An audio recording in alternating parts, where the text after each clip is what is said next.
मंडी जिले के जंजैहली के कुथा मैदान में मनाया गया राज्य स्तरीय विश्व जल दिवस। मुख्यमंत्री ने लोगों को जल संरक्षण के लिए दिलाई जल शपथ। सभी जल शक्ति उपमंडलों में की जल संरक्षण ढांचे बनाने की घोषणा।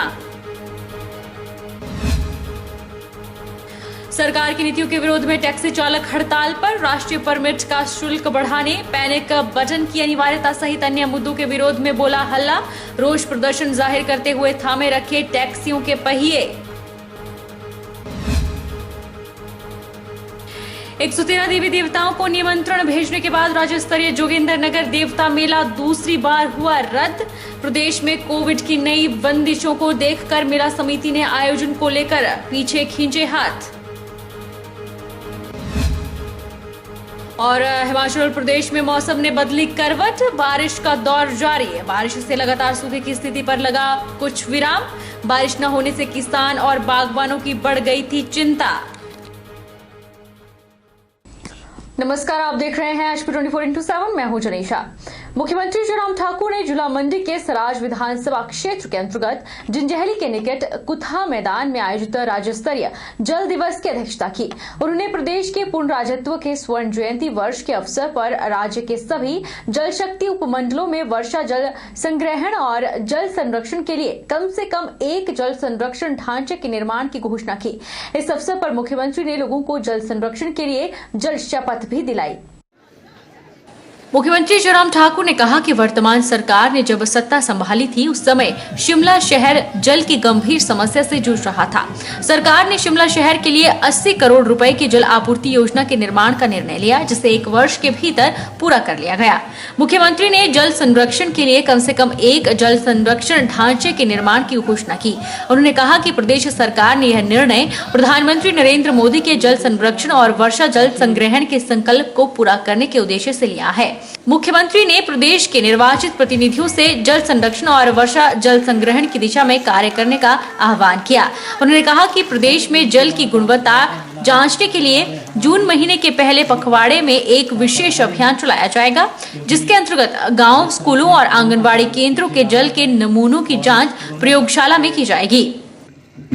जो काम करती हैं, मेहनत करती हैं, सारे घर की देखभाल उनके जिम्मे होती है। हमने तय की आपकी बात, जो हम 70 साल से ऊपर सभी बुजुर्गों के लिए पेंशन 1500 रुपए की दे रहे हैं हर महीने की। अब की बार हमने एक नई योजना की शुरुआत की और वो योजना ये इस प्रकार से शुरू की, जो 65 साल से 59 वर्ष तक जो हमारी माताएं हैं उनके लिए भी हमने 1000 रुपए की बिना आय सीमा में छूट देते हुए, आय सीमा को छूट देते हुए पेंशन का प्रावधान किया। उधर जल शक्ति मंत्री महेंद्र सिंह ठाकुर ने कहा कि जल संरक्षण के महत्व को रेखांकित करने के लिए विश्व भर में विश्व जल दिवस मनाया जा रहा है। जल संरक्षण और वर्षा जल संग्रहण सुनिश्चित करना हम सभी का कर्तव्य है। उन्होंने कहा कि मुख्यमंत्री जयराम ठाकुर के नेतृत्व में प्रदेश सरकार हिमाचल का संतुलित और समग्र विकास सुनिश्चित बना रही है। उन्होंने कहा कि जल जीवन मिशन राज्य के लोगों के लिए वरदान सिद्ध हुआ है और राज्य सरकार ने इस मिशन में प्रगति की है। होकर के जो है वो फिर पंजाब, हरियाणा, राजस्थान तक पहुंच जाता है, लेकिन हमारा पहाड़ी जो राज्य है वो हमारा बिल्कुल सूखे की तरफ बंद करने हैं।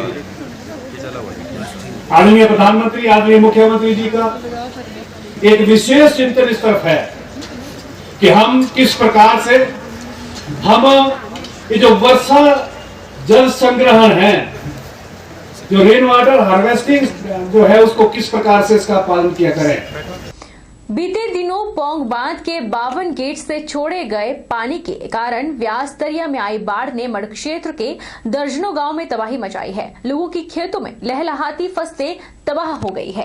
किसानों की साल भर की कमाई पौंग बांध से छोड़े पानी में बह गई। बाढ़ग्रस्त प्रभावितों लोगों से मिलने के लिए भाजपा के प्रदेश उपाध्यक्ष कृपाल परमार रियाली पंचायत में पहुंचे और लोगों का दुख दर्द जाना। भाजपा प्रदेश उपाध्यक्ष ने बताया कि पौंग बांध से बीते दिनों छोड़े गए पानी की वजह से किसानों को खासा नुकसान हुआ है। किसानों के खेतों में गन्ने की फसल, सरसों और गेहूं की फसल, जिसकी मात्र 15 दिनों बाद कटाई होने वाली थी, वो फसल पूरी तरह से नष्ट हो गई। पानी के कारण लोगों के ट्यूबवेल में लगी मोटर भी जल गई। मवेशियों के लिए लगाया गया चारा भी तबाह हो गया। किसानों की साल भर की कमाई पानी में बह गई है। रिवाल परमार ने बताया कि पोंग बांध प्रशासन से वह मांग करते हैं कि बांध से एक साथ छोड़े पानी के बजाय कम मात्रा में निरंतर पानी छोड़ा जाए ताकि क्षेत्र में बाढ़ की स्थिति पैदा न हो। बीबीएमपी ने शारनहर बराज से अचानक बिना नोटिस के पानी छोड़ा था, जिसके कारण मंड रियाड़ी में और मंड भातपुर में लोगों की खड़ी फसल को काफ़ी नुकसान हुआ है। इसके बारे में मैंने कृषि मंत्री श्री नरेंद्र तोमर जी से बात की है, माननीय मुख्यमंत्री जी से बात की है और जल्द ही एक टीम यहाँ पर आके इस नुकसान का जायज़ा लेगी और जो भी उचित मुआवजा होगा यहाँ के किसानों को दिया जाएगा। यहाँ पर मैंने 2-3 ऐसे स्पॉट देखे हैं जहाँ पर दुस्सी बढ़ने की ज़रूरत है, जहाँ पर पुली बढ़ने की ज़रूरत है। 2-3 परिवार थे जो इस बाढ़ में फंस गए थे और उस दिन मेरी एसडीएम फतेहपुर से बात हुई थी और हम सरकार से अनुरोध करेंगे कि अगर वहाँ पर एक पुल बन जाए, छोटा पुल बनेगा। बताते चले कि इस बार की करीब 600 एकड़ से अधिक की भूमि में 3 से 4 करोड़ की फसल तबाह हो गई है। हिमाचल प्रदेश में होने वाले नगर निगम चुनाव को लेकर कांग्रेस और भाजपा ने प्रत्याशियों की लिस्ट जारी कर दी है। इस लिस्ट में जारी नामों में टिकट की चाह रखने वालों में किसी के सपने पूरे हुए तो किसी के टूटे हैं। जिसे टिकट नहीं मिला, अब उन्होंने पार्टी की जीत को लेकर कार्य करने का मन बना लिया है और जिन्हें टिकट दिया है उन प्रत्याशियों के पक्ष में प्रचार करने की बात कही है। हिमाचल प्रदेश में 4 नगर निगमों के होने वाले चुनाव को लेकर भाजपा कांग्रेस ने प्रत्याशियों की लिस्ट जारी कर दी है। मंडी नगर निगम की बात की जाए तो यहां 15 वार्डों में चुनाव होंगे। जारी लिस्ट में टिकट की चाह रखने वालों में किसी के सपने पूरे हुए तो किसी के टूटे हैं।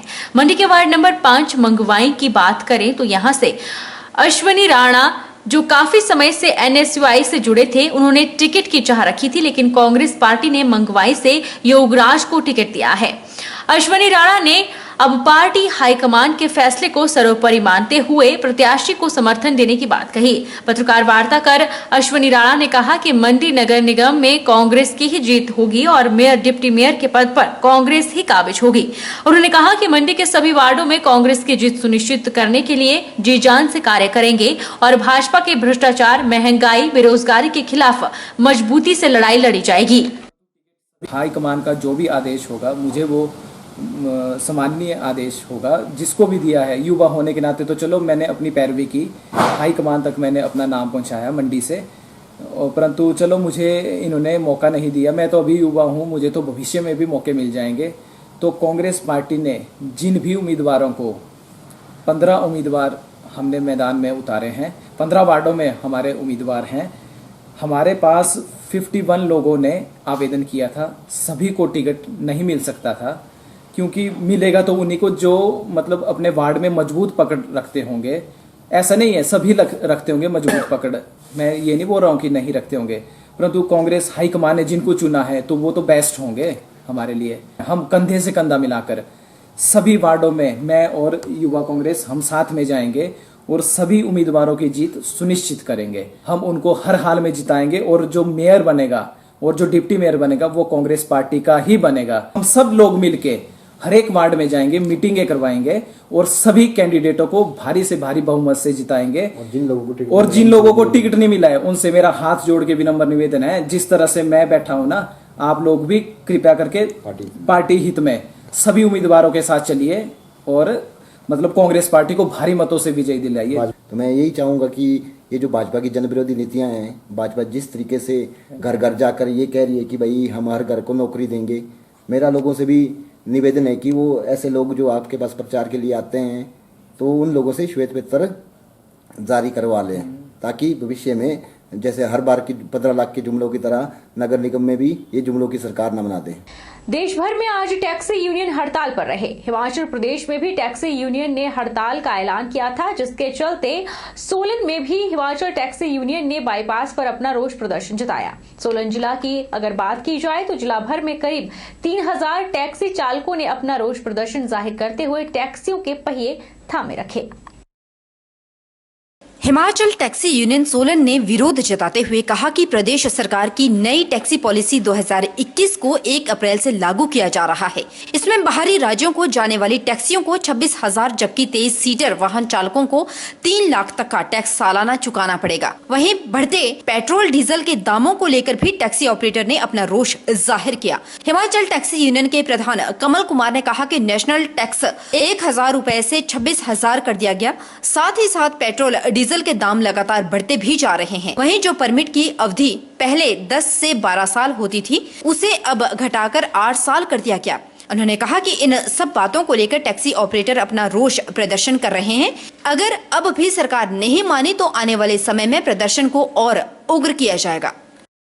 सरकार ने टैक्स बढ़ा दिया है, जो नेशनल टैक्स बढ़ाया है वो 1,000 रुपये से 26,000 रुपये टैक्स कर दिया गया है। उसके विरोध में हमारी हड़ताल है और हम सरकार से चाहेंगे कि ये जो टैक्स बढ़ाया है उसको कम कर दे। दूसरा, पेट्रोल डीजल के दाम है बहुत बढ़ चुके हैं, उसको भी कम करे।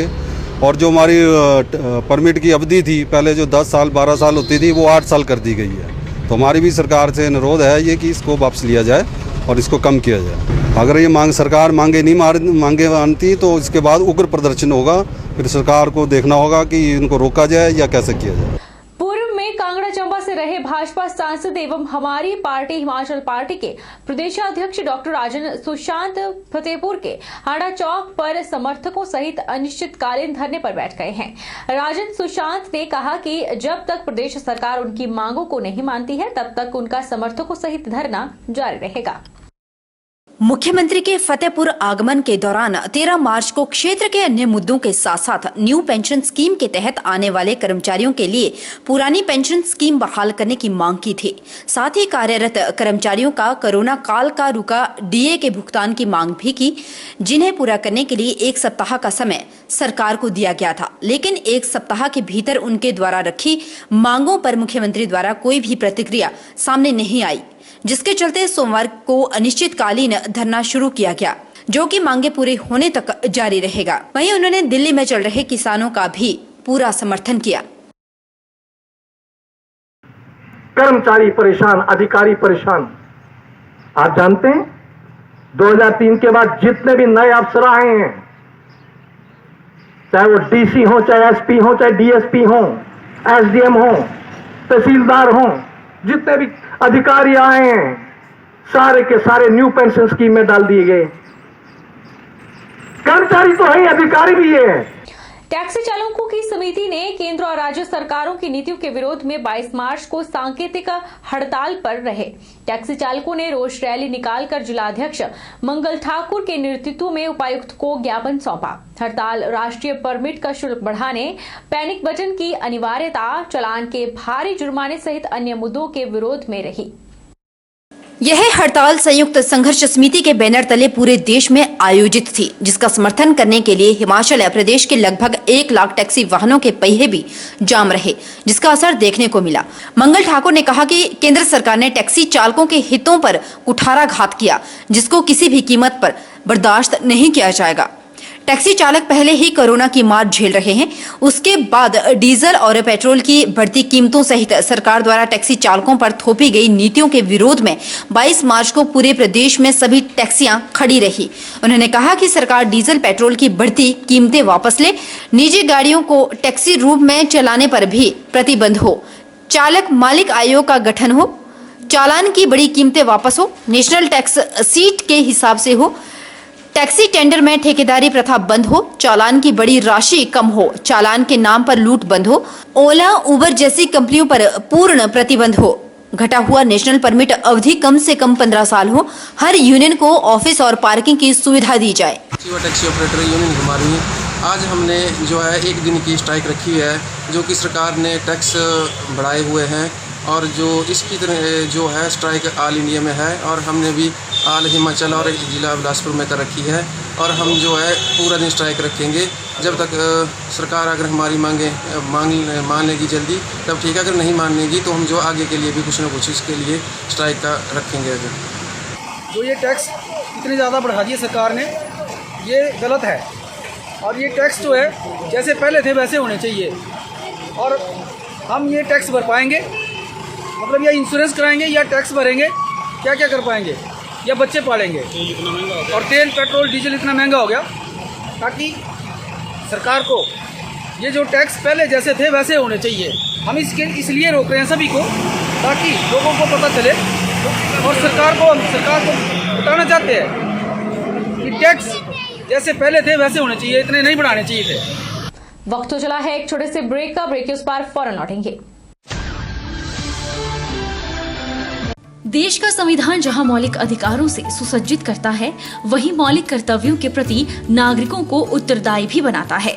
संविधान का पालन, राष्ट्रध्वज और राष्ट्रगान का आदर, देश की संप्रभुता, एकता और अखंडता की रक्षा, 6 से 14 वर्ष के बच्चों की प्राथमिक शिक्षा मुहैया करवाना, सार्वजनिक संपत्ति की सुरक्षा, देश की गौरवशाली संस्कृति का संरक्षण, पर्यावरण की सुरक्षा एवं संवर्धन, समरसता और समानता की भावना का निर्माण, वैज्ञानिक दृष्टिकोण और ज्ञानार्जन की भावना का विकास करें, उत्कृष्टता के लिए सतत प्रयास, स्वतंत्रता के लिए राष्ट्रीय आंदोलन में अपनाए गए उच्च आदर्शों को संजोए रखें। देश की रक्षा करना हर भारतीय नागरिक का परम कर्तव्य है।